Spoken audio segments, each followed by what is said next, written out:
Aksent var değil. Doğru. Doktor düşünmeyin. Ettiysem hala.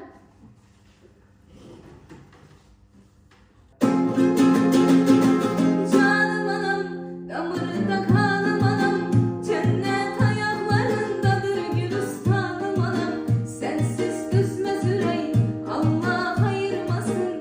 Kaderim zulmet ile geçer sensiz anım anam. Şöhretim şanım anam, menimet sağlım anam. Ne kadar tikanlar bitip bile gülüş ellerinde. Sen ki bir ömrü feda eylersen oğladına. Ne kadar esap gizlenip saçının dillerinde.